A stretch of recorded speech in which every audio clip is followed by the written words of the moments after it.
तुमच्या सगळ्यांचं या स्कॉलरशिपच्या तासामध्ये खूप स्वागत आहे. आपण पाहत आहोत 5वी स्कॉलरशिप बुद्धिमत्ता चाचणी मधील 8वं प्रकरण कूटप्रश्न. नाव जरी कूटप्रश्न असलं ना, याच्या एवढा सोपा घटक कोणताच नाही हे लक्षात ठेवा मुलांनो. त्याच्यातला आपण आज भाग पाहणार आहोत दिशा, आणि त्याच्यातले आज आपण पाहायचेत नमुना प्रश्न. मग व्हिडिओला पॉज करा, पुस्तक उघडा, बुद्धिमत्ता चाचणीचा कूटप्रश्न या प्रकरणातला दिशा हा भाग काढा आणि त्याच्यातील नमुना प्रश्न आता आपण सोडवून घेऊया. बघा, आता नमुना प्रश्नामध्ये काय दिलेले आहेत, उत्तरं दिलेले आहेत, स्पष्टीकरण पण दिलेलं आहे. म्हणजे तुम्ही हा जर भाग पाहिला तर तुम्हाला नमुना प्रश्न अजून चांगले समजतील. बरोबर आहे ना? मग उघडा पुस्तक, प्रश्न कानाने ऐका आणि डोळ्याने तुमच्या पुस्तकात पहा. म्हणजे तेवढाच वेळ तुमची दृष्टी ही स्क्रीनच्या समोरून पुस्तकात जाईल. बघा पुस्तकात काय दिलं रे. स्वाध्याय दिशा, नमुना प्रश्न पहिला. ध्रुव ताऱ्याचे निरीक्षण करीत असणारा आकाश काटकोनात डावीकडे वळला.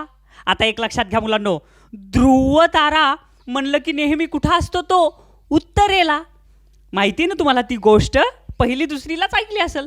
मग ध्रुव तारा नेहमी उत्तरेला असतो. मग काय म्हणले, ध्रुव ताऱ्याचे निरीक्षण करीत असणारा आकाश नावाचा मुलगा ध्रुव ताऱ्याकडे पाहत होता आणि काटकोनात डावीकडे वळला. आता काटकोनात डावीकडे वळला म्हणजे लगेच इकडे बघा रे. ए हे तुम्हाला पाठ झालं ना सगळ्यांना? दिशा सगळ्यांना पाठ झाल्या. जसं शंकराला प्रसन्न करण्यासाठी ओम नमः शिवाय हा मंत्र आहे, बरोबर आहे, तसं आपल्याला दिशा लक्षात ठेवण्यासाठी मी मागच्या व्हिडिओमध्ये एक मंत्र सांगितला होता. काय सांगितला होता? आदनने पवा वाजविला आणि त्याचा उईपू आवाज झाला. समजलं? मग या मंत्राच्या साह्यानं तुम्हाला सगळ्या दिशा लक्षात राहिल्या. चला तर मग आता उत्तर पहा. ध्रुव ताऱ्याचे निरीक्षण करणारा आकाश काटकोनात डावीकडे वळला. आता ध्रुव तारा कुठं आहे? इकडं. म्हणजे ध्रुव ताऱ्याकडे बघायला आहे तर आकाश. आता ध्रुव ताऱ्याकडे तिकडं बघायला आहे म्हणजे त्याची डावी बाजू इकडं झाली आणि डाव्या बाजूला काटकोनात वळला. म्हणजे काटकोन म्हणजे काय रे? असा आणि असा. लक्षात आलं? म्हणजे आता त्याचं तोंड कुठं आलं? पश्चिमेकडे आलं. पुन्हा काय म्हणले प्रश्नात पहा. मग पुन्हा 3 वेळा काटकोनात तो उजवीकडे वळाला.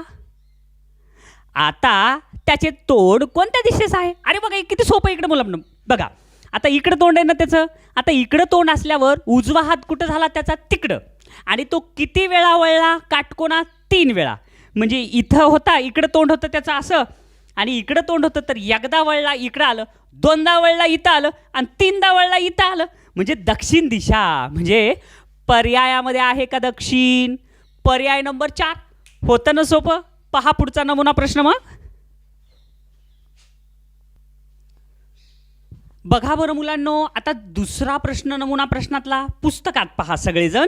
काय दिलंय? मनोरमा तिच्या घरापासून बागेपर्यंत गेली. तो मार्ग सोबतच्या आकृतीत दर्शवलेला आहे. किती वेळा मनोरमा, किती वेळा, आता हा महत्त्वाचा भाग आहे, किती वेळा मनोरमाच्या पाठीमागे दक्षिण दिशा असेल? आता बघा मुलांनो, इकडे बघा, मला सांगा मुलांनो, माझ्या पाठीमागं काय आहे रे? फळा. तसंच आपल्याला प्रश्नात काय सांगितलंय? मनोरमाच्या पाठीमागे दक्षिण दिशा किती वेळा आहे हे प्रश्न आहे. मग प्रश्न समजला का? आता जर प्रश्न समजला मग उत्तराच्या पाठीमागं लागायचं. प्रश्न नाही समजला तर मग उत्तर येऊन सुद्धा चुकतंय. बघा आता हे दिशा आहे इथं. हां, मग आता आपल्याला काय करायचं मुलांनो? हे घर आहे, हे बाग आहे. दक्षिण दिशा कुठं आहे हे लक्षात ठेवायचा मंत्र लगेच, आणि ही आकृती रफ काढूनच ठेवायची दिशावरची. दक्षिण दिशा खाली आहे म्हणजे मनोरमाचं तोंड उत्तरेकडे झालं तर दक्षिणेकडे पाठ होईल, आणि हेच आपल्याला काढायचं आहे. मग आता इथून गेली, इथून असं पुढं गेली म्हणजे ती चालली उत्तरेकडं आणि पाठ झाली दक्षिणेकडं. हे झालं एकदा. त्याच्यानंतर इकडं चालली म्हणजे हे झालं पश्चिमेकडं चालली. पाठ झाली पूर्वेकडं, नाही येणार. पुन्हा इकडून इकडं वळाली, इकडं चालली म्हणजे ही उत्तरेकडे चालली आणि पाठ झाली दक्षिणेकडे. हे 2दा. पुन्हा इकडून इकडं चालली, आता ही पूर्वेकडे चालली, पाठ झाली पश्चिमेकडं, पुन्हा इकडून इकडं खाली आली. आता ही चालली दक्षिणेकडं, पाठ कुठं आहे? उत्तरेकडं, म्हणजे नाही येणार हे. पुन्हा इकडून इकडं वळाली, पुन्हा इथून वर गेली म्हणजे उत्तरेकडे चालली आणि पाठ दक्षिणेकडे झाली, म्हणजे हे तीनदा झालं असं. पुन्हा इकडं वळाली आणि पुन्हा इथून बागेकडे जात असताना पुन्हा उत्तरेकडे चालली आणि पाठ तिची दक्षिणेकडे झाली, म्हणजे हे झालं चारदा. म्हणून ह्याचं उत्तर पर्याय नंबर किती? 3, 4 वेळा. सोपा होता ना प्रश्न? पहा पुढचा मग. पुढचा प्रश्न तर वाचल्या वाचल्यात लक्षात येतो, इतका सोपा आहे. पहा बरं, तिसरा नमुना प्रश्न पुस्तकात पहा. ईशान्य आणि नैऋत्य या दिशांच्या दरम्यान येणाऱ्या दिशेकडे पाहताना पाठीमागे कोणती दिशा येते? आता बघा इकडं काय म्हणले रे, ईशान्य आणि नैऋत्य. ईशान्य कुठं आहे? हे बघा, हे ईशान्य आणि नैऋत्य, हे एवढं समजलं. या दिशांच्या दरम्यान, आता दरम्यान म्हणजे काय? तंतोतंत मध्यभागी. लक्षात घ्या, ईशान्य आणि नैऋत्य दरम्यान दक्षिण पूर्व हे येतंय, पण तंतोतंत मध्यभागी कोण येते? तर आग्नेय.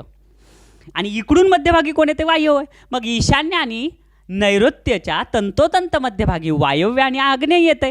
मग आता प्रश्न पुढे काय म्हणलंय? दरम्यान येणाऱ्या दिशेकडे पाहताना पाठीमागे कोणती दिशा येते? आता इथं सेंटरला थांबलं आणि वायव्यकडे जर बघितलं तर पाठीमागे येईल आग्नेय. इथं थांबलं, आग्नेयकडे बघितलं तर येईल वायव्य. म्हणून ह्याचं उत्तर किती? पर्याय नंबर 4, वायव्य किंवा आग्नेय. पहा पुढचा नमुना प्रश्न. मग बघूया अगदी सोपा चौथा प्रश्न. पहा प्रश्न पुस्तकात पहा.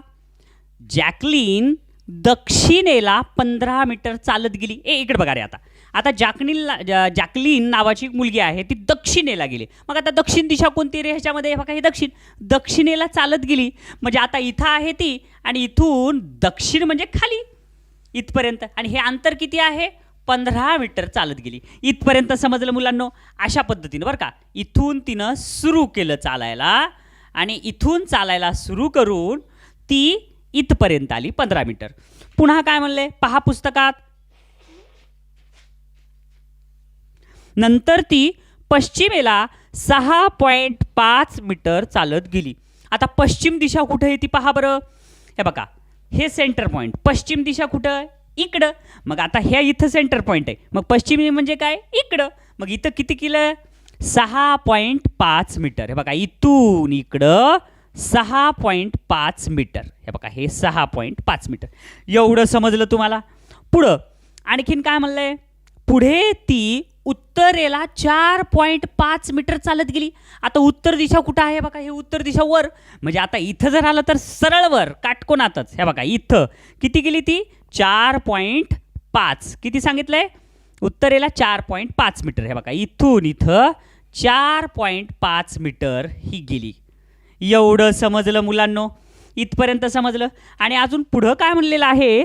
तर शेवटी ती 6.5 मीटर पूर्वेला चालत गेली. आता पूर्व कुठे? इथं, म्हणजे हे सेंटर पॉईंट इकडे वळणार पूर्वेला. मग आता हे सेंटर पॉईंट इथं पूर्वेला वळाली. 6.5 मीटर इथं पूर्वेला वळाली. हे पण 6.5 आहे, हे पण 6.5 आहे. आता प्रश्न काय बघा, इथं आली होती, पुन्हा इकडं गेली, पुन्हा इथं आली आणि पुन्हा इकडं वळाली, आणि हे तिचं लास्ट पॉईंट.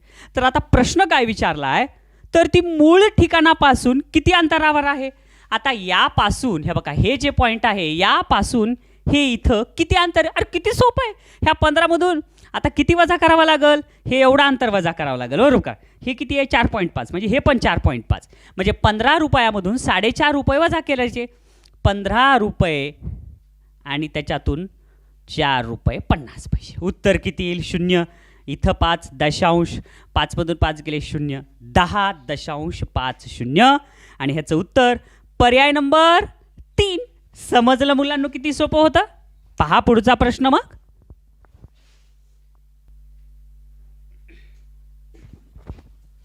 बघा बरं, आता 5वा प्रश्न पुस्तकात. पीच्या आग्नेय दिशेत जेवढ्या अंतरावर क्यू उभा आहे तेवढ्याच अंतरावर आर हा क्यू पासून त्याच्या नैऋत्य दिशेत उभा आहे. तर पी हा आरच्या कोणत्या दिशेस उभा आहे? वाचला प्रश्न?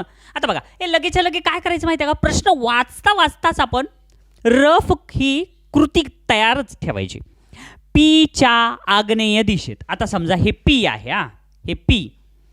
आता पीची आग्नेय दिशा कुठे येईल? हे बघा बरं, तुम्हाला हे जे दिशा आहेत ना, आता समजा इथं पी थांबलाय, आग्नेय दिशा कुठे? इकडं. मग आता हे पीची आग्नेय दिशा येईल अशीच इकडं. एवढं समजलं? मग काय, पीच्या आग्नेय दिशेत जेवढ्या अंतरावर क्यू उभा आहे, म्हणजे इथं कोणता आहे? क्यू. इतकं समजलं? आणि त्याच्यानंतर पुन्हा काय सांगितलंय? पीच्या आग्नेय दिशेत क्यू उभा आहे, तेवढ्याच अंतरावर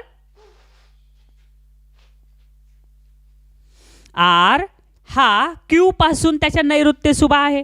आता तेवढ्याच अंतरावर, म्हणजे ह्याचं जेवढं अंतर आहे ना, तेवढंच अंतर ह्या क्यूचं आणि आरचं आहे. आणि आर कुठं थांबलाय? तर नैऋत्येस. समजा हे सेंटर पॉईंट आहे, नैऋत्य कुठे येते रे? इकडं. हे असं तिरप, म्हणून हे नैऋत्य झाला इकडं. एवढं समजलं? इथं कोणता बिंदू आहे? आर.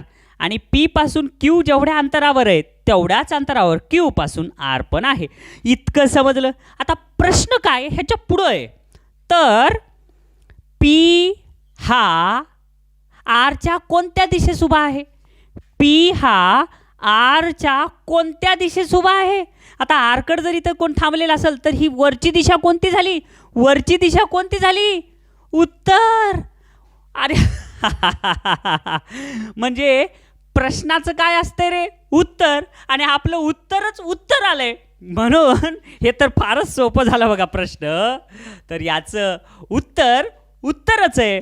पर्याय नंबर किती? 1. समजलं मुलांनो? या दिवाळीच्या सुट्टीमध्ये सुद्धा तुम्ही खूप छान पद्धतीनं अभ्यास करत आहात, त्यामुळं मला फार आनंद होत आहे. तुम्हाला सगळ्यांना खूप खूप खूप दिवाळीच्या शुभेच्छा. 5च प्रश्न बघूया.